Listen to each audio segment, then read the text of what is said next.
চট্টগ্রামের ইতিহাস আর ঐতিহ্যের এক অমর সাক্ষী আন্দরকিল্লা শাহী জামে মসজিদ। ফার্সি শব্দ আন্দর মানে ভেতর আর কিল্লা মানে দুর্গ, অর্থাৎ আন্দরকিল্লার অর্থ ভেতরের দুর্গ। ১৬৬৬ সালে মোগলরা যখন আরাকানিদের পরাজিত করে চট্টগ্রাম জয় করে, তখন এই দুর্গের ভেতরেই তারা প্রথম বিজয় নিশান ওড়ায়। সেই গৌরবময় বিজয়ের চিরস্থায়ী স্মারক হিসেবেই পাহাড়ি এই ভূমিতে ঐতিহাসিক মসজিদটি নির্মাণের উদ্যোগ নেওয়া হয়, যা কালের সাক্ষী হয়ে আজও সগৌরবে দাঁড়িয়ে আছে।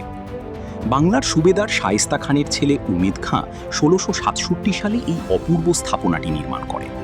সমতল থেকে প্রায় ৩০ ফুট উঁচুতে নির্মিত এই মসজিদের নকশায় রয়েছে দিল্লির ঐতিহাসিক জামে মসজিদের ছাপ। এর দৃষ্টিনন্দন গম্বুজ, কারুকার্যময় মেহেরাব আর পুরু দেয়ালগুলো মোগল আমলের নিখুঁত নির্মাণশৈলীর কথা মনে করিয়ে দেয়। একসময় এই আন্দরকিল্লা শাহী জামে মসজিদকে কেন্দ্র করেই বৃহত্তর চট্টগ্রামের প্রশাসনিক ও ধর্মীয় নানা কার্যক্রম পরিচালিত হতো। ৩৫০ বছর পেরিয়ে গেলেও চট্টগ্রামের মানুষের কাছে এই মসজিদের গুরুত্ব এতটুকু কমেনি। ব্রিটিশ আমলে এটি কিছুদিন অস্ত্রাগার হিসেবে ব্যবহৃত হলেও পরবর্তীতে তা আবারও ইবাদতের জন্য উন্মুক্ত করা হয়। এটি আজ শুধু একটি প্রাচীন উপাসনালয় নয়, বরং চট্টগ্রামবাসীর আবেগ আর গর্বের এক অবিচ্ছেদ্য অংশ।